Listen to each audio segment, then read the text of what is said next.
Hello friends, good evening. How are you? This is Shiva Upadhyay. You're most welcome in your favorite YouTube channel Shiva Upadhyay Bio Classes. आज हम इस video में देखने वाले हैं class 12th का एक बहुत ही महत्वपूर्ण चैप्टर होगा जिसको आप समझ रहे होंगे। अभी इससे पहले हम लोगों ने डिस्कस किया था, तो हम लोगों ने क्या बात किया था बेटा, जिसमें हम लोगों ने बायोटेक्नोलॉजी के स्पेशली उसके प्रिंसिपल्स के बारे में देखा था। आज हम उसी चैप्टर्स के अगले क्रम में चलेंगे जिसमें हम देखने वाले हैं कि बायोटेक्नोलॉजी और उसके एप्लीकेशन कहाँ कहाँ पर है। यानी आप कह सकते हैं कि बायोटेक्नोलॉजी जिस तरह से इन ह्यूमन बीइंग के लिए बहुत इंपॉर्टेंट है, बहुत ही खास है, अलग अलग फील्ड्स में हम लोग यूज़ कर रहे हैं। आज हम देखने वाले हैं कि आखिर वो कौन कौन से फील्ड हैं जहाँ पर हम इसका यूज़ कर सकते हैं and how we can just use to it. Important is that. Now समझेंगे कि आखिर बायोटेक्नोलॉजी, जिसको हमने कहा था कि biology that means the normal biology पढ़ते हो, लेकिन जब आप बायोलॉजी को एक टेक्निक के माध्यम से पढ़ते हो तो फिर उसका क्या रोल होता है आपके एक्सपेरिमेंट पर, या आप कह सकते हैं कि आप जिस फील्ड में काम करें उस पर कितना अपना इम्पैक्ट आप दे सकते हो। तो ये सारी चीज़ें आज हम इस चैप्टर्स में देखने वाले हैं। वीडियो बहुत ही मज़ेदार होगा, शुरू से अंत तक जरूर बने रहेगा फ्रेंड्स, क्योंकि बीच में स्किप करेंगे तो समझ में आना है नहीं। वीडियो अच्छा लगेगा तो लाइक कमेंट शेयर जरूर करिएगा। तो आइए बिना लेट किए हुए इस चैनल का शुभारंभ करते हैं। सुनाओ, लेट वी स्टार्ट। देखिए, first of all you know that the biotechnology and its application. इस गन शॉट में दोस्तों आपको ये समझना है इस चैप्टर में कि कहाँ पर यूज़ करते हैं। तो बायोटेक्नोलॉजी का हमने जहाँ पे एप्लीकेशन देखा है, जो मेन इंपॉर्टेंट है, पहला हमने बताया कि इन वाटर ट्रीटमेंट, यानी कहाँ पर, इन वाटर ट्रीटमेंट बस का यूज़ किया जाता है, जहाँ हाँ बिल्कुल वाटर ट्रीटमेंट में यूज होगा। सेकंड देखेंगे इन energy production and the processed food, यानी एनर्जी का प्रोडक्शन कैसे करना है और कैसे उसको हम लोग कह सकते हैं कि प्रोसेस करें फूड के पर्पज के लिए।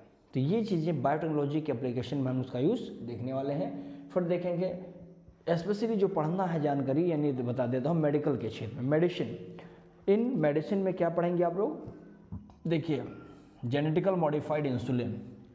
आज हम समझाने वाले हैं इंसुलिन का फॉर्मेशन कैसे जेनेटिकली हम लोग करते हैं ना। फिर देखेंगे जीन की थेरेपी क्या है। जीन थेरेपी कहता है भाई कि किसी भी कह सकते हैं ऐसा जीन जो हमारे लिए इन्फेक्ट हो या हमारे लिए कह सकते हैं घातक हो, हम ऐसे जीन को काट के बाहर निकाल दें, या any other gene is very important for any bodies, हम उस जीन को इंट्रोड्यूस कर दें उसकी बॉडी में, और फिर हम वो सारा का सारा रिस्पॉन्स उस बॉडी से क्या कर सकते हैं देख सकते हैं। तो जीन थेरेपी में देखेंगे। अभी मैं 4 इयर्स ओल्ड गर्ल्स के बारे में इसमें डिस्कस करूंगा। नाउ डायग्नोस्टिक, डायग्नोस्टिक करने का तरीका क्या है, ट्रेडिशनल क्या है, मॉडर्न क्या है, किस तरह से पुराने ज़माने में हमने यूरिन्स को, हमने ब्लड को, हमने शुगर्स को, ये सारी चीज़ें जानकारी करने के लिए अलग अलग चीज़ों का चेकअप करने का कोशिश किया। लेकिन प्रेजेंट टाइम जब मॉडर्न की बात करते हैं तो क्या है एलाइजा, क्या है PCR, ऐसे तमाम चीज़ें आपको यहाँ देखने का एक अच्छा छोटा चित्र जरूर मिलने वाला है। तो चलिए इसमें ये देखेंगे। फिर देखने वाले हैं भाई कि एग्रीकल्चर के फील्ड में how we can use the biotechnology. So now इसमें पेस्ट रेजिस्टेंस प्लांट मेंटेन करने वाले हैं, यानी हम एक ऐसे बैक्टीरिया से आपका मुलाकात कराएंगे जिसका नाम है बैसिलस थूरिनजेनेसिस। उसी के शॉर्ट फॉर्म को आगे के दोनों अल्फ़ाबेट को ले लिया है, बैसिलस बी थूरिनजेनेसिस यानी T, इन दोनों को मिला करके हमने BT कॉटन बना दिया, बिकॉज इसके अंदर जो क्राइजीन होता है कैसे उसको यूज़ करते हैं उस प्लांट्स के लिए। सो सबसे पहली मरतबा इट कैन यूज्ड, या कह सकते हैं it could use in the cotton, so BT cotton.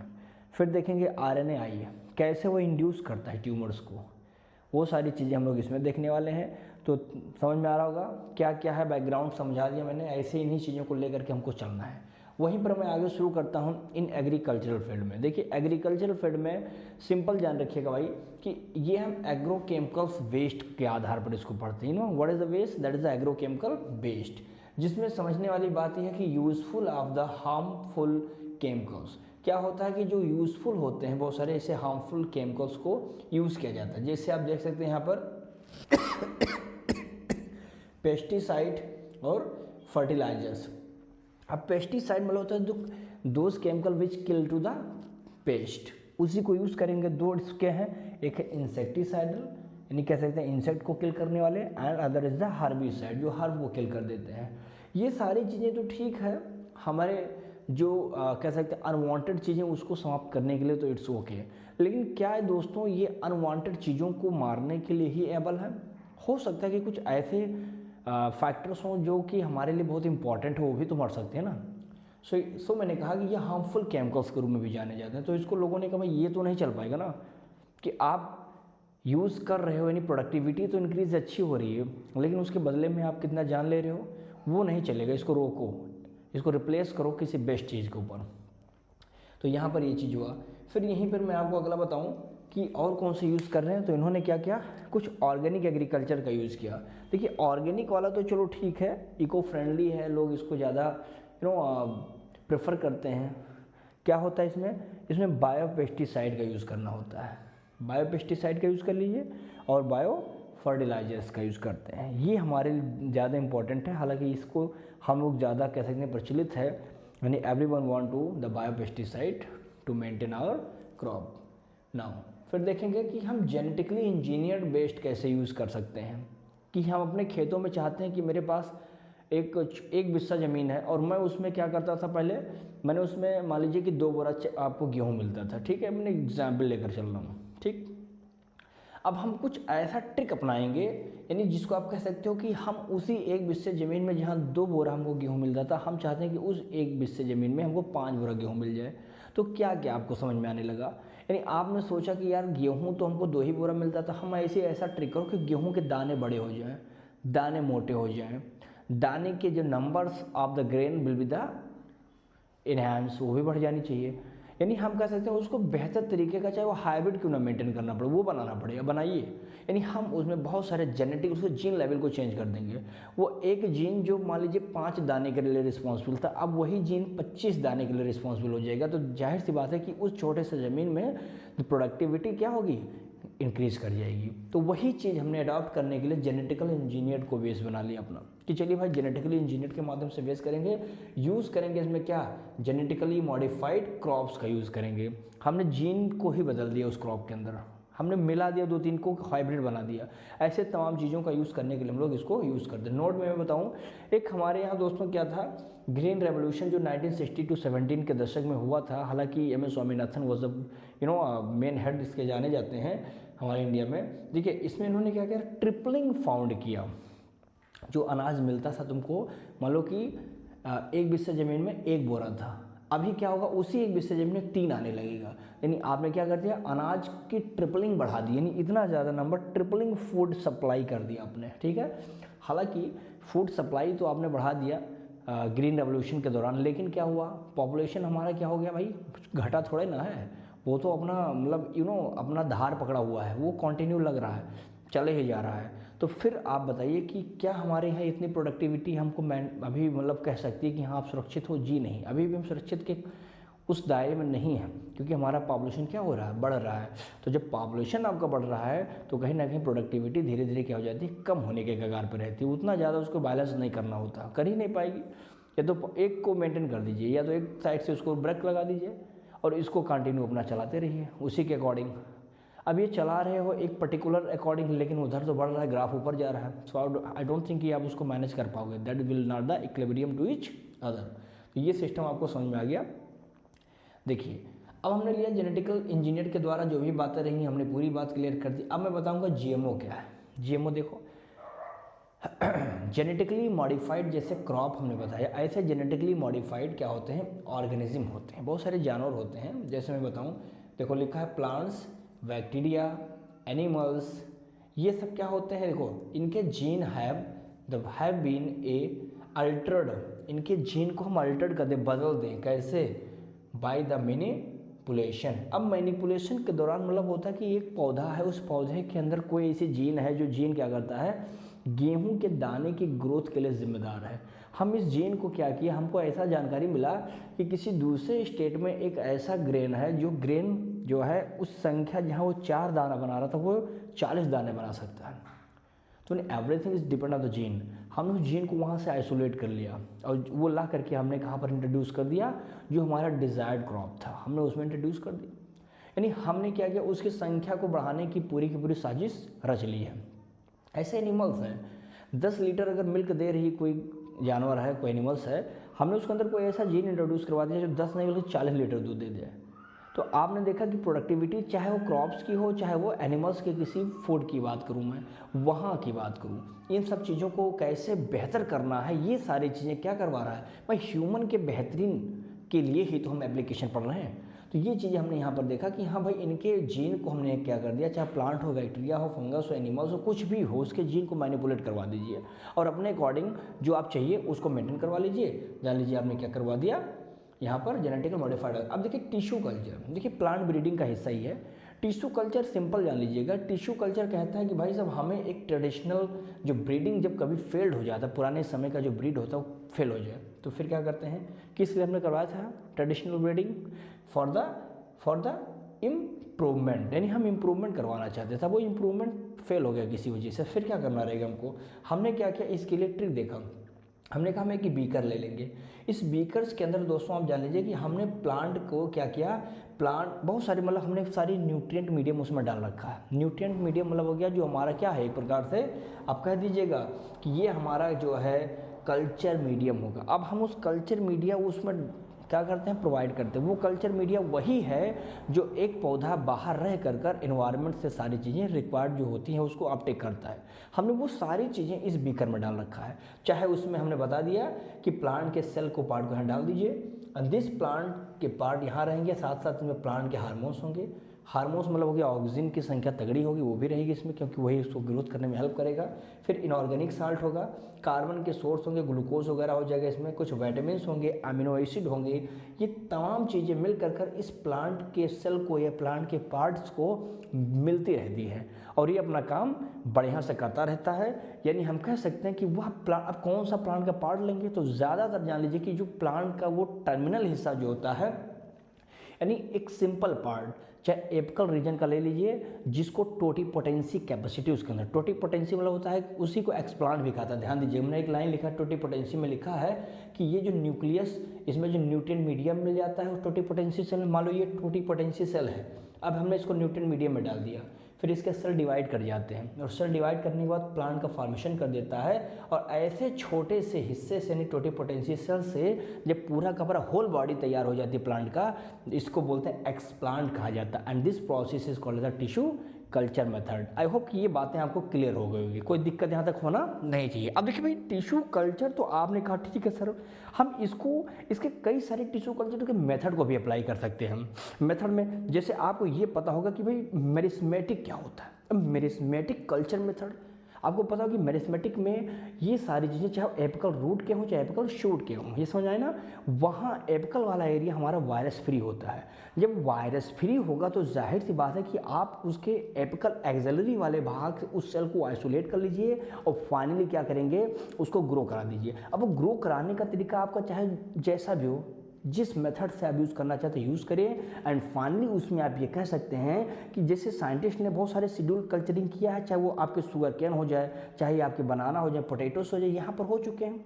तो ये हमारा जो ट्रिक है पहला हम मैं इसको जनरली बता देता हूँ, ये मेरिस्मेटिक कल्चर के रूप में आ जाता है, समझ में आए ना।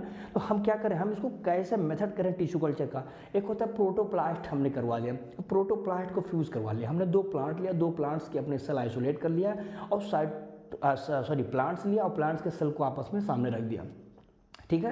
अब यहाँ पे होता क्या है कि जब प्रोटोप्लास्ट 2 अलग अलग प्लांट्स के पार्ट से निकाले जाते हैं और उसको एक संपर्क में लाके ऐसे खड़ा कर दीजिए, देखना डिफरेंट वैरायटीज़ होने चाहिए स्पीशीज़ के, दोनों सामने रख दिया और सामने रखने के बाद आप देखेंगे cell without cell wall, cell रहे लेकिन without cell wall, that is called as the protoplast.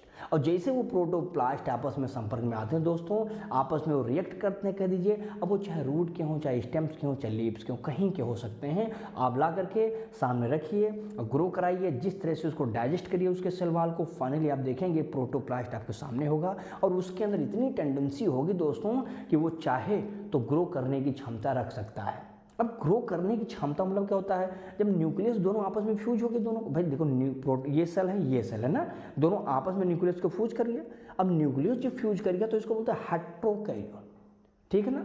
Protoplast जब आपके साइटोप्लाज्म भी फ्यूज कर जाते हैं। हालांकि हाइब्रिड प्रोटोप्लास्ट तो बन चुका है ना भाई, दो अलग अलग पौधे के हमने साइटोप्लाज्म दिए थे जो अब इसको जब संपर्क में लाया तो ये हाइब्रिड बन गया और जिससे उसको ग्रोन करेंगे और एक नया पौधा हमारा तैयार हो जाएगा। तो ये बातें आई थिंक कि आपके दिमाग में होना चाहिए। अब ये हाइब्रिड हमारा सोमेटिक हाइब्रिड भी हो सकता है, क्योंकि देखिए पौधे में एक सोमेटिक होगा जो जनरेटिव से कोई वास्ता नहीं है उसका, अलग अलग सेल्स होंगे। अब वो सोमेटिक हाइब्रिड होगा, उस प्रोसेस को हम लोग सोमेटिक हाइब्रिडाइजेशन के नाम से भी जानते हैं, समझिएगा। सोमेटिक जो हमारा हाइब्रिड होता है दोस्तों, ये सोमेटिक हाइब्रिड कहता है कि भाई हम सिन कैरियन करेंगे। सिन कैरियन सिंपल कहता है कि हम फ्यूज करेंगे न्यूक्लियस के साथ। जब न्यूक्लियस फ्यूज कर रहा है सिन कैरियन किसमें, सोमेटिक हाइब्रिडाइजेशन वाले प्रोसेस। लेकिन अब आप सोचिए कि वही सेल है लेकिन अब आपस में क्या कर रहे हैं, ये न्यूक्लियस को आपस में क्या कर रहे हैं, अनफ्यूज करना चाहते हैं। वो कहता है कि हम जाएंगे लेकिन हम न्यूक्लियस आपस में मिल नहीं पाएंगे, अनफ्यूज द न्यूक्लियस। तो क्या बोलते हैं, हेट्रोकैरियंस कहा जाता है। क्या मामला क्लियर है? हमने हेट्रोकैरियन दिखा दिया, हमने आपको सिन कैरियंस के नाम से आपको क्लियर कर दिया। अब देखिए हालांकि जैसे पोमेटो क्या है, पोटैटो और टोमेटो का आपस में एक मिक्सचर होता है। तो ये भी तो आपस में अलग अलग प्रोटोप्लाज्म को आपस में रिएक्ट कराया जिससे वो बेहतर कर सके। क्लियर है बात यहाँ तक? अच्छा, अब थोड़ा सा आप दिमाग लगा, अपने दिमाग का खर्च करें। अब कहाँ पर हम कुछ बातें, जैसे माइक्रो प्रोपोगेशन है। माइक्रो प्रोपोगेशन क्या कहता है? माइक्रो प्रोपोगेशन कहता है बेटा कि एक थाउजेंड्स ऑफ प्लांट आप प्रोड्यूस कर सकते हैं with the help of a small micro part of the plant body. छोटे से हिस्से से आप थाउजेंड्स ऑफ प्लांट बॉडी का क्या कर सकते हैं, बहुत सारी संख्या में इसको जनरेट कर सकते हैं। यानी हम कह सकते हैं वेजिटेटिव प्रोपोगेशन का मेथड है, तो उसको क्या बोलते हैं, माइक्रो प्रोपोगेशन कहते हैं, जिसमें हम सोमा क्लोन भी कह सकते हैं, जिसमें सब सेम हो जाएंगे। अब ये होता क्या है, जैसे सोमा क्लोनल वेरिएशन भी बहुत सारे देखने को मिलता है। सोमा क्लोनल वेरिएशन ये कहता है बेटा कि some time we observe the very very minute variation हो जाता है, बहुत छोटी सी माइन्यूट वेरिएशन आपको दिखाई पड़ेगी। वो भी कब, ड्यूरिंग द टिश्यू कल्चर। जब टिश्यू कल्चर के दौरान बहुत छोटी सी जो वेरिएशन दिखाई पड़ी उसी को बोलते हैं सोमा क्लोनल वेरिएशन के नाम से जानते हैं। ये चीज़ हो गया हमारे हिसाब से, आपको समझ में आ गया होगा। अब अगर मैं आपसे बताऊं कि क्या था जीएम का, यानी जेनेटिकल मॉडिफाइड जो पौधे हैं उनका क्या इंपॉर्टेंस आपके सामने है, तो बहुत ही अच्छे शब्दों में समझाऊंगा। देखिए सबसे पहले तो प्रोडक्टिविटी, गेहूं की संख्या की नंबर क्या होती है, तगड़ी बढ़ा देता है। तो ये तो बहुत अच्छी बात है। जहाँ एक बोरा पाते थे आज 4 बोरा पाओगे तो तुम मुझसे हैप्पी ही रहोगे ना। तो आपने देखा कि सब प्रोडक्टिविटी बहुत तगड़ी बढ़ा रखी है इसने। फिर आपने देखा कि उसकी न्यूट्रिशनल वैल्यू बड़ी तगड़ी बढ़ा दिया है। जैसे मैं अभी न्यूट्रिशनल वैल्यू के आधार पर मैं अगर आपको एक एग्जाम्पल लेता हूँ, जिससे उसमें आपने देखा होगा गोल्डन राइस को, गोल्डन राइस आप सुना होगा। गोल्डन राइस में आप देखेंगे दोस्तों तो सबसे ज़्यादा मात्रा में in rich amount of vitamin A. अब विटामिन ए है तो आँख की तगड़ी रोशनी आप देखो तगड़ा बनेगा। तो विटामिन ए कहाँ से आया होगा? हमने कहा भाई विटामिन ए तो गोल्डन राइस में, क्यों ना हम ऐसी क्वालिटी डेवलप करें अपने ग्रेन्स में, अपने प्रोडक्टिविटी जो भी बनाए हम उसमें। तो उन्होंने कहा देखिए सर, एक होता है डैफोडिल प्लांट। डैफोडिल प्लांट कहता है कि सब देखो मेरे अंदर एक बीटा कैरोटीन जीन है, और बीटा कैरोटीन जीन को कहता है ये प्रिकर्सर है विटामिन ए का, ध्यान रखिएगा। तो हमने डैफोडिल प्लांट्स के अंदर से उस बीटा कैरोटीन जीन को क्या किया, बाहर करके निकाल कर रख दिया एक साइड में। फिर हमने यूज़ किया टीआई प्लाज्मिड, अभी मैंने बताया है ना, ट्यूमर इंड्यूसिंग वाला। उस टीआई प्लाज्मिड को ले लिया, दोनों को कट लगाया with the help of the same restriction enzyme. जैसे कट लगाया फिर मैंने दोनों के हिस्से को लाकर के आपस में with the help of the ligase enzyme जोड़ दिया। जैसे जोड़ा तो मेरे पास जो बना ना वो क्या बना है, एक रिकॉम्बिनेंट बन के तैयार हो गया। और उस रिकॉम्बिनेंट को आप देखेंगे, उस रिकॉम्बिनेंट डीएनए के अंदर जो अभी मैंने बताया बीटा कैरोटीन जीन था, अब वो किसको कहेगा, वो कहेगा कि हमने एक इंसर्ट कर दिया एक नॉर्मल राइस के वैरायटी में उसको। अभी दोनों को मिला करने के बाद जैसे नॉर्मल राइस में वैरायटी किया तो बीटा कैरोटीन उसमें ऑटोमेटिकली क्या हो जाएगा, सिंथेसाइज हो जाएगी। और जैसे बीटा कैरोटीन बनेगा तो उसमें वो पकड़ लाएगा किसको, विटामिन ए, क्योंकि वो उसका एक अच्छा प्रिकर्सर होता है। तो एक तो एफिशिएंसी हो गया, मिनरल का यूजेसेस कहाँ पर बाई प्लांट करेगा वो चीज़ आपके सामने मिल गया। फिर वहीं पर आप ये भी बता सकते हो कि सर ये रिड्यूस करता है रिलायंस द केमिकल पेस्टिसाइड। ये सब अगर आपके सामने है तो उसकी वैल्यू को धीरे धीरे ये हमारा जीएमओ क्या करता है, कम करने का काम करता है। जो कि हाँ टॉलरेट करता है बड़ा तगड़ा। अपने पास अगर कोई एबायोटिक जैसी अवस्थाएं उसके सामने मिली, जैसे आप कह सकते हो कि सर पानी कम है तो क्या जी पाएगा, क्या उसके अंदर सैलिनिटी की पावर तगड़ी बढ़ गई, टेम्परेचर है, ड्राई है, मॉइस्ट है, तो क्या फसल मेरा लग पाएगा? बिल्कुल लग पाएगा, क्योंकि जीएम प्लांट अपने आप में ये पावर लेकर बनता है। तो ये चीज़ें कहीं ना कहीं आप देख सकते हैं कि किस तरह से हमें रिड्यूस कर, अच्छा पोस्ट हार्वेस्ट को भी रिड्यूस कर देता है। आप काटते हो, धान को पका हुआ है, अब काटे जा रहे हो, पूरा धान खेतों में बौखाया पड़ा हुआ, गिर पड़ा है सब।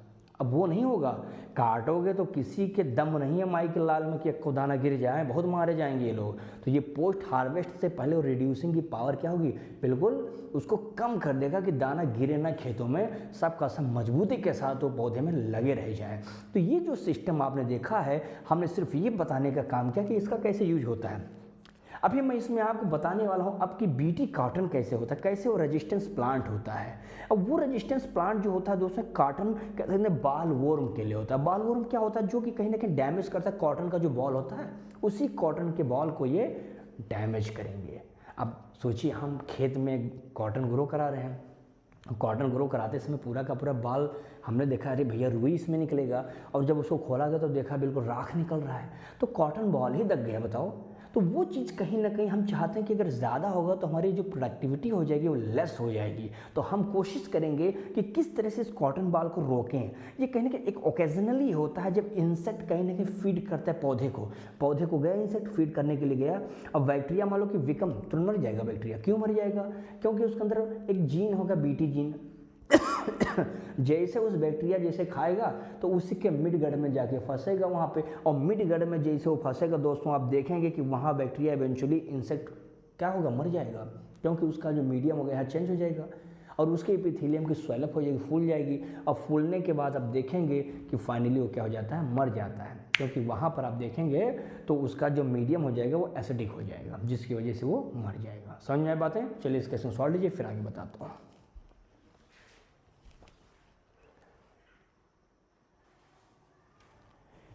चलिए बेटा, अब इसमें थोड़ा सा ना आप देख लीजिए मैंने आपको बता दिया है कि कैसे बीटी यानी बैसिलस थूरिनजेनेसिस का क्या इफ़ेक्ट होता है, कैसे प्लांट को रोकता है डिजीज़ से। उसके लिए सबसे इम्पॉर्टेंट आपको समझना है कि बीटी क्यों मैंने कहा, क्योंकि मैंने आपको बताया ना, सॉरी यहाँ पर मैं आपको बताऊँ बीटी जीन यानी बैसिलस थूरिनजेनेसिस यही बना था। ये क्या होता है, इसके पास एक जीन होता है, जीन क्या है, जीन का नाम है क्राइजीन होता है, जो कि इनकोड करता है किसके लिए, फॉर द प्रोटीन। कौन सा प्रोटीन, नाम होता है क्राई प्रोटीन, जो कि इंडोटॉक्सिन होता है, ये भी ध्यान रखिएगा, इंडोटॉक्सिन है बेटा क्राई प्रोटीन। और ये क्राई प्रोटीन आप जान लीजिए उस बैक्टीरिया की बॉडी में नहीं कोई तकलीफ देगा, नहीं टॉक्सिक होगा भाई साहब, ये तभी एक्टिवेट होगा जब कोई इंसेक्ट इसको चापेगा, खाएगा, और जैसे उसके मिड गट में जाएगा, जैसे ही उसके बॉडी के अंदर देखेंगे अल्कलाइन मीडियम शुरू हो जाएगा, फिर खेल बन जाएगा। देखिए फॉर्म इन द बैक्टीरिया में बनता है एक पर्टिकुलर स्टेज पर, ना कि तुरंत बन गया, form as a particular stage in crystallize protoxin. देखो टॉक्सिन अभी नहीं, अभी ये प्रोटॉक्सिन है, क्रिस्टलाइज फॉर्म में है। फिर देखो मैंने कहा कि इनएक्टिवेट होता है बैक्टीरिया में, बट वंस इंजेस्टेड, लेकिन एक मर्तबा जब खा लेता है कौन, insect, it become the activate. But how it activated, मैं उसको बताने वाला हूँ। देखिए बताया कि मैंने एक क्राई प्रोटीन है, मैंने प्लाज्मिड का यूज़ किया था टीआई प्लाज्मिड, दोनों ने आपस में रिएक्ट किया, बनाया रिकॉम्बिनेंट डीएनए, बन के तैयार हो गया। अब इस रिकॉम्बिनेंट डीएनए को तुम ले जाकर इंट्रोड्यूस कर दो किसी कॉटन प्लांट में। कॉटन प्लांट में जब ये जाएगा दोस्तों, तो जब कोई इंसेक्ट आके कॉटन को खाएगा तो जाहिर सी बात है कॉटन का जो बॉल वॉर्म होता है इसको भी खाएगा, उसको भी फीड करेगा, तो ये भी चला गया। फिर देखेंगे इनसाइड द मिड गट, जब उस इंसेक्ट के मिड गट में ये पहुंचेगा ना, तो क्राई प्रोटीन हमारा एक्टिवेट हो जाएगा। क्यों? Due to the alkaline pH या मीडियम। समझ में आया ना, अल्कलाइन पीएच की वजह से वो एक्टिवेट हो जाता है। फाइनली देखेंगे उस इंसेक्ट का जो एपिथेलियम होता है वो स्वेल हो जाता है, स्वेलिंग फूल जाएगा, लाइसिस हो जाएगा, अब खत्म हो जाएगा वहाँ पे epithelial cell, and mid gut के अंतर्गत ये प्रोसेस होता है, जिससे हमारा इंसेक्ट क्या हो जाता है, मर जाता है। समझ में आना। इसी बैसिलस थूरिनजेनेसिस की बहुत सारी ऐसी स्पीसीज़ के लिए मैंने आपसे बताया बीटी जीन जो होता है बैसिलस थूरिनजेनेसिस जो होता है टॉक्सिक होता है फॉर द स्पेसिफिक इंसेक्ट, अलग अलग इंसेक्ट के लिए घातक होता है। जैसे मैं आपको बताऊँ लेपिडोप्टेरॉन जो है ये टोबैको, बर्डवॉर्म्स, आर्मी ओम्स या बॉल ओम्स एंड आप देख सकते हैं कि कॉर्न ब्रोवर के लिए है, ठीक है। वहीं पर आप देखेंगे एक हमारा हो सकता है जिसका नाम होता है कोलियोप। क्या नाम है इस इंसेक्ट का? तो इसका नाम होता है कोलियोप्टेरॉन्स। ये बीटल्स के लिए घातक हो गया। अभी देखेंगे डिप्टेट्रॉन या डिप्टेरॉन्स जो कि फ्लाई और मॉस्किटोज के लिए घातक होते हैं। ये मेरे हिसाब से बीटी कॉटन वाला मामला क्लियर हो गया। अब मैं यही समझा देता हूँ आपको, आगे के मेन बात करता हूँ, ठीक है। लेकिन पहले इसको स्क्रीनशॉट ले लीजिए ताकि वो समझ में आ जाए।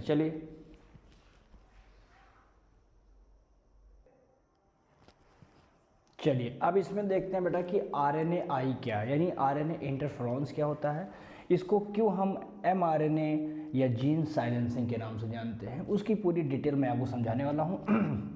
देखिए, ये आप एज्यूम करिए कि एक नॉर्मल टोबैको प्लांट है, ठीक है ना, तंबाकू का एक फसल है ये। हमने क्या किया, जब ये ग्रो कर रहा था तो नॉर्मल अपनी प्रोडक्टिविटी बेहतर तरीके से दे रहा था। अब हो क्या गया, कुछ समय बाद किसान ने कहा साहब हमारे खेत में जो है फसल अच्छे से ग्रो नहीं कर रहा है। तो पूछा कि क्या दिक्कत है बेटा? उसने कहा साहब पता नहीं क्या हो रहा है कि फसल जैसे आती पूरा का पूरा फसल नष्ट हो जा रहा है, समझ नहीं आ रही, हम तो खेती करना बंद कर देंगे। तो सुझाव मिला उनको साइंटिस्टों के द्वारा, लोगों के द्वारा, पढ़े लिखे ये परेशान हो, मैं देखता हूँ। तो पता लगा कि उसमें इन्फेक्शन हो गया था, एक निमेटोडा था। उस निमेटोडा का नाम था मिलेडोगाइन इनकॉग्निशिया। अब ये मिलेडोगाइन इनकॉग्निशिया बड़ा खतरनाक था। ये जाता था और उसकी जड़ों में गड्ढे बना देता था। ये इन्फेक्ट हो गया हमारा टोबैको प्लांट। रूट जो था इसका इन्फेक्ट हो गया। क्यों? क्योंकि रूट में रूट नॉट आ गया, रूट गड्ढे जिसको बोलते हैं। इन सम हाउ, अब हम कैसे भी करके this sense mRNA not allowed, जो सेंस अलाउड, जिससे दो प्रकार के बनता है, एक सेंस RNA बनेगा होस्ट के अंदर बनाएगा, एक एंटी सेंस बना रहा है। अब हम चाहते हैं कि यार ये सेंस वाला ना बन पाए, तो हमने क्या किया, हमने सेंस mRNA नॉट अलाउड उसको रोकवा दिया। अब इससे ट्रांसक्रिप्ट भी क्या हो गया, रुक गया, ट्रांसक्रिप्शन रुक गया, यानी हमने साइलेंस कर दिया। यानी हम बता देंगे कि ये कब पॉसिबल हुआ, यानी प्रोटीन भी नहीं बन पाएगा। जो प्रोटीन खा खा के खूब ग्रो करता था वो पॉसिबिलिटी नहीं बन पाएगी। ये तब हुआ जब उसकी बॉडी में डबल स्टैंड RNA हमने बना के तैयार कर दिया, क्योंकि डबल स्टैंड RNA कभी भी प्रोटीन का फॉर्मेशन नहीं करता, ध्यान दीजिएगा। अब मैं यहाँ थोड़ा बताऊँ, RNAi जो है एक नेचुरल सेलुलर डिफेंस मैकेनिज्म होता है बहुत सारे यूकैरियोट्स के केसेस में, ठीक है ना, जो यूज़ किए जाते हैं for the kill of the nematodes. यानी यही मिलेडोगाइन एक कॉग्निशिया को मारने के लिए एक अच्छा इलाज है। जैसे डबल स्टैंड हमने DNA बनाया, जो DNA निमेटोड, फिर हमने कहा कि इसमें सेंस mRNA बना दिया, जो कि क्या बनाता था। अब हम सोच रहे हैं कि इसी सेंस को रोकना मुझको है, mRNA बन गया तो प्रोटीन बन जाएगा, तो हम mRNA तक के हिस्से को वहीं पर ले जाकर स्टॉप कर देते हैं। अब यहाँ प्रोसेस उसको स्टॉप करना है मुझको, ठीक है ना, रोक दिया मैंने। अब प्रोटीन बन ही नहीं पाएगा, जो प्रोटीन अभी तक उस निमेटोडा को, मिलेडोगाइन कॉग्निशिया को हेल्प करता था, फीड करता था, ग्रोथ करवाने में मदद करता था। हमने कहा बेटा तुम प्रोटीन नहीं पाओगे, एनर्जी है नहीं तुम्हारे लिए। अब धीरे धीरे देखा गया if we silent the mRNA, अगर तुमने mRNA को साइलेंस कर दिया, रोक दिया कि तुम मत बनो मुन्ना, तुम मत बनो, नॉट फॉर्म, तो ये क्या नहीं बना पाएगा, प्रोटीन नहीं बना पाएगा। तो प्रोटीन नहीं बनेगा तो जाहिर सी बात है दिस इंसेक्ट या दिस मिलेडोगाइन कॉग्निशिया is unable to take the food भोजन पा ही नहीं रहा है, ग्रोथ हो ही नहीं रहा है, फाइनली क्या हो जाएगा, ये मर जाएगा। तो ये प्रोसेस है RNAi नामक इंटरफेरेंस के द्वारा हम इस रोग को रोक सकते हैं। क्लियर है? आइए मेडिकल के क्षेत्र में समझते हैं, जिसमें दो ही इंपॉर्टेंट है, जीन थेरेपी के बारे में बात करेंगे और जेनेटिकल इंसुलिन के बारे में बात करेंगे, राइट। तो चलिए इसका सॉल्व लीजिए, फिर बताते हैं इसको मैं।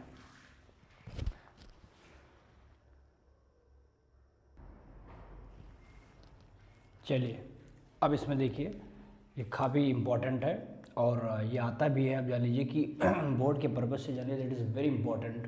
पूछा जाएगा कि जेनेटिकली मॉडिफाइड इंसुलिन क्या होता है, यानी कि जो जेनेटिकली मॉडिफाइड इंसुलिन यानी ह्यूमन के अंदर जो होता है, जिसको ह्यूमुलिन के नाम से जानते हैं। देखिए होता क्या है ना कि इसमें जो पैनक्रियाज हम लोगों का है ना, पैनक्रियाज हमारा दो तरीके का काम करता है। एक तो जान लीजिए कि एक्सोक्राइन की तरह काम करता है, दूसरा हमारा इंडोक्राइन की तरह काम करता है। जब एक्सोक्राइन और इंडोक्राइन मतलब ये जान लीजिए कि हमारे शरीर में हार्मोन्स और कुछ डाइजेस्टिव एंजाइम्स को रिलीज करता है। जैसे डाइजेस्टिव एंजाइम जो होगा कहीं ना कहीं पैनक्रियाटिक जूस रिलीज करेगा, जो हेल्प करता है कहीं ना कहीं क्या, भोजन को डाइजेस्ट करने में। वहीं पर जब ये दोस्तों क्या करते हैं कि जब ये हमारा काम करता है, इंडोक्राइन की तरह एक्ट करता है, तो इसका जो सेल है जिसका आइसोलेट ऑफ लैंगरहैंस कहा जाता है ना, वहाँ पे दो तरीके के सेल रिलीज होते हैं। पहला है अल्फा, दूसरा बीटा सेल। हालांकि बीटा सेल ही इंसुलिन निकालता है, भी ध्यान दीजिएगा। बीटा सेल ही इंसुलिन का फॉर्मेशन करता है, ये ध्यान दीजिए। फिर बताना है, पहले तो हमारे बॉडी में इंसुलिन एक प्रकार से प्रो हार्मोन्स के रूप में निकलता है, समझ में, प्रो हार्मोन जो कि इनएक्टिव फॉर्म में होता है। वो हार्मोन्स कब मेच्योर होगा, कब एक्टिवेट होगा, अभी बताता हूँ। तो प्रो हार्मोन्स की तरह निकलेगा, जिसमें 3 चैन होते हैं, 3 पेप्टाइड चैन होते हैं, या इसी को आप कह लीजिए 3 प्रकार के भी जीन का नाम दे दूंगा मैं। A peptide, B peptide, C peptide chain, ये बन जाते हैं और ये कोड करते हैं 3 अलग अलग प्रकार के जीन को। जैसे आप देख सकते हैं, ए, ये देखिए, ये हमारा ए वाला है, ये हमारा इधर से गया तो बी चैन है, ये वाला सी चैन है। 3 प्रकार के चैन दिखाए पेप्टाइड चैन। अब होगा क्या, ये आपस में डाइसल्फाइड बॉन्ड से क्या होते हैं, आपस में कनेक्ट रहते हैं, जुड़े रहते हैं। अच्छा, इसमें दोस्तों होता है कि जो ये सी वाला है एक्स्ट्रा सी पेप्टाइड चैन है, अब ये रिमूव्ड हो जाता है। प्रो हार्मोन्स की अवस्था में तो सब इकट्ठा थे, कोई दिक्कत नहीं था, लेकिन जब हमारा ये मेच्योरिटी अवस्था में जाता है तो लिखा बने extra C peptide chain will be the removed during the maturation. जब इंसुलिन हमारा मेच्योरिटी की अवस्था में आता है तो सी पेप्टाइड चेन जो कि एक्स्ट्रा होता है, there is a no work, unnecessary part, उसको रिमूव कर दिया जाता है। एंड फाइनली बचे हुए हमारे ए चेन बी चेन आपस में डाइसल्फाइड बॉन्ड द्वारा जुड़ जाते हैं and to form the matured insulin.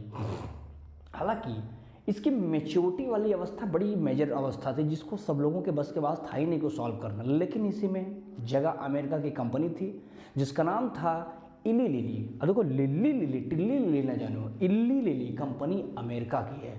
1983 में जब हम लोगों ने वर्ल्ड कप अपने हाथों में लिया होगा, उसी दौरान इस कंपनी ने कहा कि मैं भी अमेरिका का कुछ करके दिखाऊंगा। तो उसने कहा क्या करोगे मुन्ना, तो कहा मैं इल्ली लिल्ली कंपनी से आया हूँ, मैं ऐसा इंसुलिन बना दूंगा जो ह्यूमन भी यूज़ करेगा मैच्योर्ड अवस्था में। तो उसने बना दिया दोस्तों, सफलता सबसे पहले से पा लिया। हालांकि इसकी अब सफलता मिली है, एक कह सकते हैं इसने सेपरेट किया ए और बी चेन को, और फाइनली देखिए जब सेपरेट हुआ था तो ए और बी नामक पेप्टाइड चेन को इसने ई कोलाई के अंदर ग्रो भी कराया है, यानी अलग से इसने ग्रो कराया। अभी तक एक में काम हो रहा था, अब इसने अलग अलग भी ग्रो करा दिया और बना के दिखा दिया कि हाँ हम सब कुछ ना कुछ कर सकते हैं। कुछ नोट दिया है, काऊ के अंदर इंसुलिन बॉविन के नाम से, पिग के अंदर पॉर्किन के नाम से, और ह्यूमन जो होता है, ह्यूमन के इंसुलिन में टोटल 51 एमिनो एसिड पाए जाते हैं, जिसमें ए पेप्टाइड में 21 एमिनो एसिड, बी में 30 एमिनो एसिड पाए जाते हैं। दोस्तों पहले इंसुलिन क्या होता था कि हम लोग स्लेटर्ड एनिमल से लेते थे। अभी स्लेटर्ड एनिमल बड़े खतरनाक थे, जैसे कैटल है, पिग है, लेकिन इनसे क्या था, हम लोगों में जब इंजेक्ट किया गया ह्यूमन्स के बॉडी में तो इसमें देखा कि एलर्जी काज करने लगा। अब एलर्जी की वजह से हम परेशान हो गए, तो लोगों ने कहा ऐसा करो कि ये सब कारनामा ना करो बेटा, कि बना रहे हो इंसुलिन इतना पैसा खर्च करके, फिर पता लगा कि आदमी मर भी रहा है इंसुलिन की वजह से, तो ऐसा करो इसको रोक दो। दूसरी चीज़ बताया गया कि देखो हाँ मत लीजिए इस एनिमल से, हम लोग क्या करेंगे ना, हम बायोटेक्नोलॉजी का यूज़ करेंगे और जेनेटिकली यूज़ करेंगे। साथ ही साथ देखा गया कि बताइए एक छोटे से अमाउंट में इंसुलिन बनाने के लिए हम लोग इतने बड़े जानवरों को जो स्लॉटरिंग एनिमल है उनको मार देते हैं, तो ये भी कहीं ना कहीं उनके नैतिक के अगेंस्ट था। तो लोगों ने कहा ये इथिकल हो जाएगा, इसको हटा दो। तो ये सारी व्यवस्थाएं जो हम लोगों ने पहले के ज़माने में शुरू किया था उसको फाइनली हमने क्या कर दिया, समाप्त कर दिया। और फिर जब बायोटेक्नोलॉजी का दौर आया तो हमने जेनेटिकली मॉडिफाइड कर करके बहुत सारे ऐसे इंसुलिन का फॉर्म किया और मार्केट में इसको यहीं से बेचे भी जाते हैं। समझ में बातें क्लियर होगा। अब एक लास्ट होगा जिसमें जीन थेरेपी बताएंगे और थोड़ा सा डायग्नोज के बारे में बता देता हूँ, फिर चैप्टर क्लोज करता हूँ। चलिए इसमें सॉल्व ले लीजिए इसका।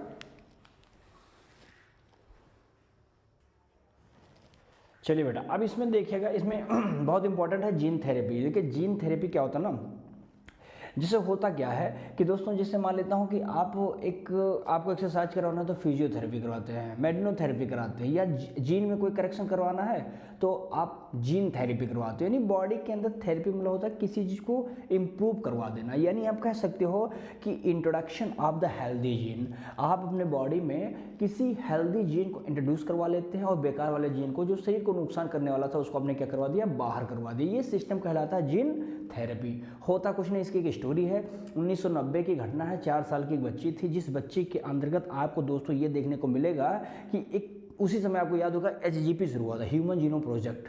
तो उस समय जीन वगैरह सब देखे जा रहे थे, पूरी एकदम 9 बिलियन अमेरिकन डॉलर खर्च हुआ था, तो कुछ ना कुछ जानकारी मिलेगा। अब 4 साल की वो लड़की थी, सोचिए उसके अंदर एक बीमारी हो गई। इस बीमारी का नाम था स्किड। समझिए, देखिए स्किड एक बीमारी है जिसमें बॉडी के जो लिम्फोसाइट यानी WBC जो होता है ना, वो WBC दोस्तों क्या करता है कि एक एंजाइम जो प्रोड्यूस करता है, यानी ADA नाम का एक एंजाइम था, एडेनोसिन डिएमिनेज एंजाइम, वो प्रोड्यूस नहीं किया। वो बना ही नहीं, जीने समझ लो प्रकार से। और जब वो नहीं मेंटेन कर पाया तो उस बॉडी की इम्यून पावर क्या होने लगी, कमज़ोर होने लगी। अब उस बच्ची को दोस्तों धीरे धीरे देखा गया उसकी बॉडी को, उसकी पूरी की पूरी मेच्योरिटी जो थी, यानी कह सकते हैं जो ग्रो करना चाहिए आगे बढ़कर ना, वो सब बंद हो गई। अब वो बीमार होने लगी, तनी भी रोगों से उसको पीड़ा आ जाती थी, तो इसीलिए उसको इनक्यूबेटर में रखा गया, खाना पीना रहना एवरीथिंग उसको रखा गया। लेकिन डॉक्टर का रिसर्च जारी था ये जानने के लिए कि आखिर हम एडीए नामक जीन को कैसे उसकी बॉडी में इंट्रोड्यूस करें। यानी ये जो स्किड नाम का डिजीज़ हो गया है, या स्किड नाम की जो पीड़ा सुनने में आ रहा है, आखिर कैसे इसका उपचार करेंगे, जो कि सीवियर कंबाइंड, देखिए हमने लिखा है सीवियर कंबाइंड इम्यूनोडेफिशिएंसी सिंड्रोम, ये प्रॉब्लम देखा गया। और एडीए नाम का जो जीन था, देखो यहाँ पर एडेनोसिन डायमिनीज, जो कि आपके बॉडी के लिम्फोसाइट WBC से बनने वाले ही ये सब हैं, उसको रोक देता है। तो पता लगा कि यार बड़ा दिक्कत आने लगा है, अब वो लड़की तो मर जाएगी। लेकिन अब क्या था भाई, पैसा जो देने वाला था वो भी बड़ा खतरनाक था।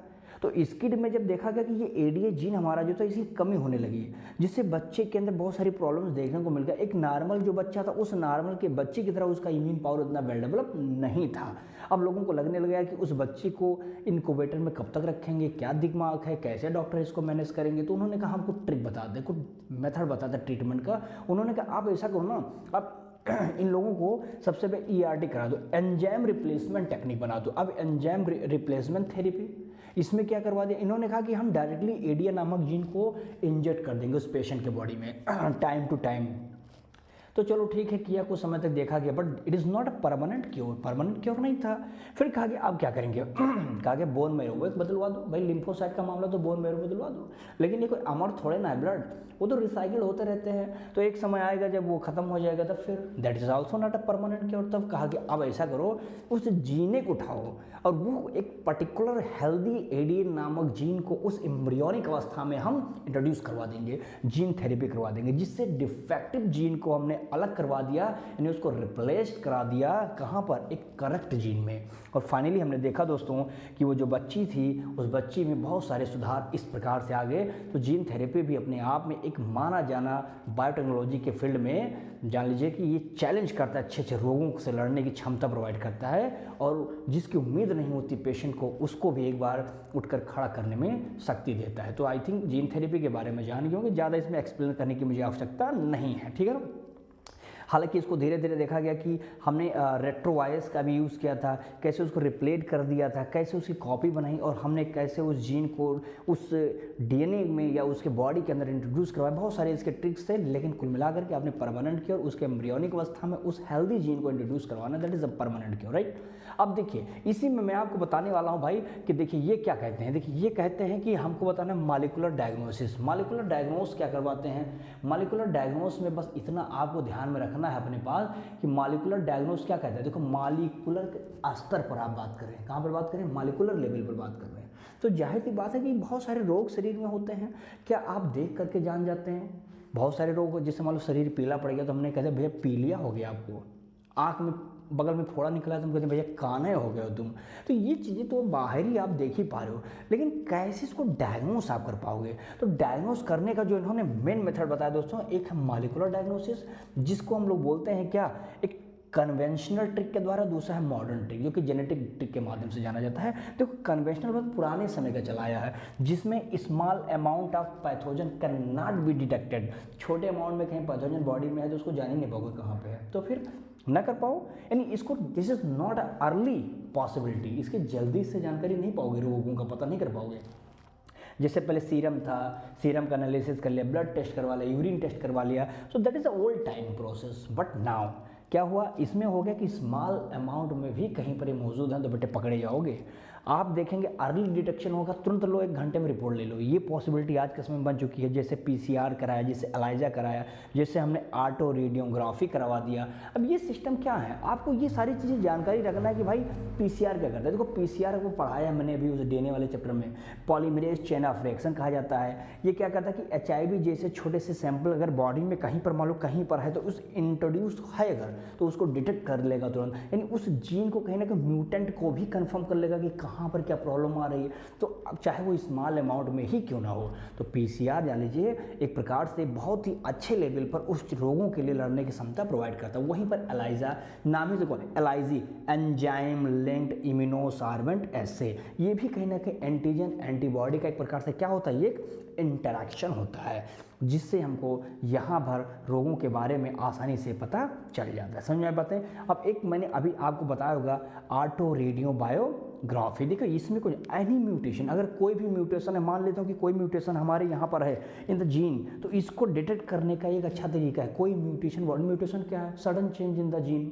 कोई अचानक सा परिवर्तन आपके बॉडी में दिखाई पड़े, म्यूटेशन, उसको पकड़ने का अच्छा तरीका है बस इसमें सिंगल स्ट्रैंड डीएनए जो होता है या आरएनए को यूज़ करते हैं रेडियो के लेवल में, यानी इसको हम क्या करवा देते हैं, इसको रेडियो लेवल्ड करवा देते हैं। और जैसे हमने इसको रेडियो लेवल्ड करवाया, हमने इसका एक प्रोब तैयार करवा दिया, और प्रोब के माध्यम से दोस्तों आप जान लीजिए कि हमने जो जीन हमारा सस्पेक्ट था, उस जीन को सस्पेक्टेड कर लेते हैं बाय द म्यूटेशन, और आसानी से हम लोग एक इसको फोटोग्राफिक फिल्म में ऑब्जर्व करते हैं, जिससे which means the gene the normal, कि जीन नॉर्मल है, कि उसमें कोई प्रॉब्लम होता है, आसानी से हमको क्या होता है पता चल जाता है। समझ में आई बात। वहीं पर आपको मैंने अभी एक चीज़ और बता दिया था, ध्यान रखिएगा, ट्रांसजेनिक प्लांट हमने देखा कि जब किसी प्लांट के अंदर किसी प्रकार के हेल्दी जीन को इंट्रोड्यूस करते हैं ताकि पौधा हमारा बेहतर तरीके से ग्रो कर सके, प्रोडक्टिविटी अच्छे से बन सके, ये चीज़ें क्या है प्लांट के अंदर आपने देखा कि जब इसी को जब तुम प्लांट के अंदर इन्वॉल्व करते हो तो ट्रांसजेनिक प्लांट, लेकिन एनिमल के अंदर ले आते हो। अब एनिमल को तुम चाहते हो कि यार एनिमल बेहतर बन जाए, तो क्या करवाते हो, तो हम ट्रांसजेनिक एनिमल के अंदर नाम जब जीन डलवा देते हैं तो बोलते हैं ट्रांसजेनिक एनिमल हो गया, यानी अब वो हमारा नहीं है, हमने उसके अंदर कोई बाहरी वाला जीन लाके इंट्रोड्यूस करवा दिया, that is called the transgenics animal कहते हैं। अब इसके बारे में बता देता हूँ, पहले इस क्वेश्चन सॉल्व ले लीजिए तब बताएं आगे।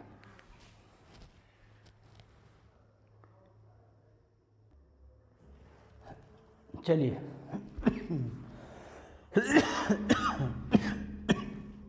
देखिए बेटा, ट्रांसजेनिक एनिमल अभी मैंने बता ही दिया है, उसमें बस इतना जान लेना कि एनिमल्स के केसेस में ज़्यादातर हम लोग जीन को मैनिपुलेशन जो करते हैं, बहुत सारे एनिमल्स पे होता है, लेकिन लगभग 95% हम माइस पे करते हैं। हालांकि ट्रांसजेनिक एनिमल बहुत सारे प्रोड्यूस किए जा चुके हैं, जैसे रैबिट पर है, फिश पे है, सीप पे है, पिग पे है, काऊ पे है, ये यहाँ सब ने हमें एक्सपेरिमेंट करके रख लिया है।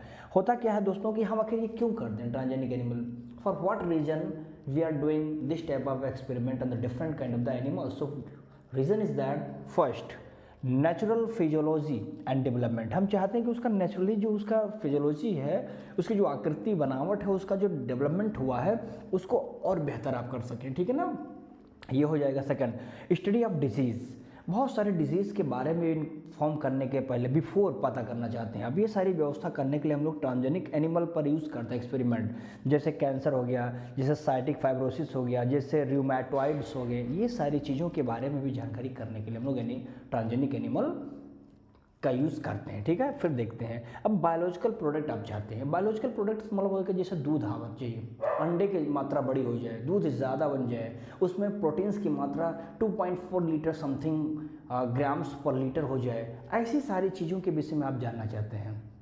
राइस वही रहे लेकिन राइस में विटामिन की मात्रा बढ़ जाए, यानी हर प्रकार के रोगों से लड़ना चाहते हैं आप इस प्रकार की टेक्निक अडॉप्ट करके, चाहे वो प्लांट्स के केसेस में चाहे एनिमल्स में। जब प्लांट्स में किया ट्रांसजेनिक प्लांट, एनिमल्स में भागे ट्रांसजेनिक एनिमल्स।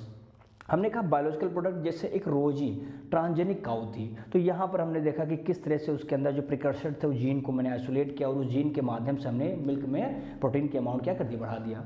हमने ट्रेसी ट्रांसजेनिक शीप में भी ये यूज़ कर लिया है। अगला होता है कि वैक्सीन सेफ्टी, वैक्सीन को सेफ्टी करने के लिए ट्रांसजेनिक एनिमल करते हुआ आपने कोई जीन उठाया, उस जीन को देखना चाहते हो कि क्या ये वैक्सीन इस बॉडी पे एबल है, अगर उसके अंदर उस क्षमता प्रोवाइड है, उस कर रहा है, तो आप जाने कि हाँ अब हम ह्यूमंस में कर लेंगे, यानी बिफोर द ह्यूमन ट्राइंग, हम लोगों में ट्राई करने से पहले we are trying to other animals, for example miles, वहाँ पर ट्राई कर ले तो ज़्यादातर उसी पे चेकआउट किया जाता है या हॉर्स पे होता है ज़्यादातर। देखिए इथिकल इशू ध्यान रखना है कि आप किसी भी व्यक्ति के अंदर जो जीन का मैनिपुलेशन कर रहे हो, बदल रहे हो, चेंज कर रहे हो, यानी अल्ट्रेशन जो हो रहा है, this means addition and detection, यानी हटाना, घटाना, बढ़ाना, जो भी तुम कर रहे हो किसी बॉडी किसी ऑर्गेनिज्म के अंदर उसके जीन के साथ जो खेल रहे हो, ध्यान रहे कि बियॉन्ड ए सर्टन लेवल, एक सर्टन लेवल से ज़्यादा नहीं होना चाहिए कि आप बिल्कुल मनमानी करते रहो। वो उस लेवल तक जो आप रोक रहे हो उसी लेवल को बोलते हैं कि हाँ इसका इथिकल एक इश्यू ना बनाना, आप इसको रोकिए। यानी ह्यूमंस के इमोशन के साथ ना खेल जाओ, सेफ्टी करो विदाउट रेगुलेशन, ये तमाम चीज़ों पर ध्यान देना चाहिए, तब जाकर के आप जीन को मैनिपुलेट कर पाओगे, अदरवाइज अलाउ नहीं है। क्योंकि जब आप ऐसा करोगे मनमानी तो आपको रोकने वाला एक संस्था है, एक इंस्टीट्यूट है जिसका नाम है GEAC, जिसका नाम है जेनेटिक इंजीनियरिंग अप्रूवल कमेटी। इससे परमिशन लेना पड़ेगा, जो कि इंडियन गवर्नमेंट के अधीन काम करता है। ये परमिशन इसको मिल चुका होता है। ये जो इससे परमिशन लेगा वही किसी प्रकार के मैनिपुलेशन के लिए राजी होगा, अदरवाइज उसके लिए प्रतिबंध लगा दिया गया इसके द्वारा। फिर देखिए bio patent and bio piracy क्या होता है। देखिए बायो पायरेसी, बायो पेटेंट बहुत आसान है। आप कोई प्रोडक्ट बेच रहे हो, अब आप अपने इंडिया में बेचो, आपने इंडियन गवर्नमेंट ने आपको अलाउ कर रखा कि ठीक है मुन्ना तुम बेचो, नो प्रॉब्लम, लेकिन अब आपके बिना परमिशन के कोई दूसरा कंट्री बेचना शुरू हो जाए, सेल कर रहा है, इसको अलग मनमानी तरीके से यूज़ कर रहा है, तो वो अलाउ नहीं है, तो that is the biopatent. लेकिन बायो पायरेसी कहता है कि illegal unauthorized use of the biochemicals, हमारे बायो केमिकल्स का बिना पूछे, बिना परमिशन, बिना कोई हमको भुगतान दिए, या कहते हैं ना कि हमको इतना भैया इसका पैसा चाहिए, कुछ भी नहीं मिल रहा है। और ये सब होने के बावजूद भी हमारे जेनेटिक मटेरियल्स को आप लोग इस तरह से यूज़ कर रहे हो, मिसयूज कर रहे हो, बेच रहे हो, पैसा कमा रहे हो, you are earning too much, what about us, nothing, zero. तो वही कह रहा है, जैसे हमारे यहाँ का एक चावल था बासमती राइस, अमेरिका ने 1997 USA की कंपनी थी, इस कमीने ने क्या किया, इसने बिन मनमानी यूज़ कर लिया। उसने कहा कि भैया मैंने तो गोल्डन राइस को लिया था और एक नॉर्मल राइस का क्रॉस कराया था, एक हाइब्रिड बनाया था, ये मेरा वाला है, ये इंडिया का हमने नहीं चोरी किया। हालांकि उसने सरेंडर किया और फिर बाद में ही गॉट द पेटेंट, उसने पेटेंट ले लिया जिससे परमिशन मिल गया और उसने हमारे ट्रेडमार्क्स को लिया और यूज़ कर रहा है, बेच रहा है एक पर्टिकुलर टाइम तक, जो भी उसका मतलब होता होगा, तो उस नियम अनुसार उसने कार अपना शुरू किया। हालांकि ये पहले चोरी का काम कर रहे थे, उन्होंने बहुत सारे अलग अलग वैराइटीज़ पर काम किया है। नीम से बनी हुई कुछ दवाइयों पर इस्तेमाल किया था, टर्मेरिक पर बहुत बड़ा इन्होंने कांड कर बैठा था। हमारे ही चीज़ों को यूज़ कर रहे थे, वो खा पी रहे थे, एंजॉय कर रहे थे बिना कोई मनी का, तो इसीलिए इन सब चीज़ों पर रोक लगाया गया। हमारे यहाँ जब कह सकते हैं बायो पेटेंट जो बिल बना, जो गवर्नमेंट ने इसको बनाया, तो उसके अधीन ये सब अब मान चुके हैं और गवर्नमेंट ने इसका अच्छा खासा उनको पेटेंट दे रखा है पैसा लेने के बाद। इससे नहीं कि इसे मनमानी बेचेंगे। इंडिया ने लगभग 2 लाख से ज़्यादा राइस वेराइटीज़ हमारे यहाँ देखी जाती हैं। ठीक है दोस्तों, तो आई होप आप लोगों को मज़ा बहुत आया होगा, क्योंकि वीडियो बहुत ही छोटा था, मतलब कि चैप्टर ही छोटा था, लेकिन समझने वाली बातें थी। बहुत सारी चीज़ें इसमें आपको इन्फॉर्म मिला होगा, जानकारी मिली होगी। उम्मीद करते हैं दोस्तों कि आप लोगों ने वीडियो को खूब एंजॉय किया। अब आप इसको बढ़िया से पढ़ें और ज़बरदस्त तरीके से इसको नोट बनाते हुए लिखते समय खूब प्रैक्टिस करिए इसका, क्योंकि बोर्ड बहुत करीब है। ज़्यादा से ज़्यादा 2, 4, 6, 10 दिन का खेल और है, तो जितना भी खेल है, जितना भी समय है, इस दिन को बेहतर बना दीजिए, क्योंकि जब तक जहन में आग नहीं, जब तक कुछ नहीं, लगा दो आग पानी में जवानी उसे कहते हैं, और छीन लो सिलेक्शन कहानी उसे कहते हैं। सिलेक्शन मिलता नहीं, छीनना पड़ता है। तो मेहनत करेंगे तो ही छीन पाएंगे, अपने ताकत से, अपने दम से नहीं, बल्कि अपने टैलेंट से, अपने ज्ञान से। ठीक है ना। तो चलिए दोस्तों, वीडियो अच्छा लगा होगा लाइक कमेंट शेयर जरूर करिए और दोस्तों तो ज़रूर इसको भेजिए, क्योंकि उन दोस्तों को बहुत ज़रूरी है जो अभी तक नहीं भी पढ़े होंगे। अगर इस वन शॉट को पढ़ लेते हैं, गन शॉट को पढ़ लेते हैं, तो उनका भी भला हो जाएगा। और भला करना कोई बुरी बात नहीं है। आशा करता हूँ कि आप लोग अपने कार्य पर बेहतर तरीके से अंजाम देंगे। Thank you so much friends, मिलते हैं फिर एक नए लेक्चर के साथ। स्क्रीनशॉट जरूर ले लीजिए।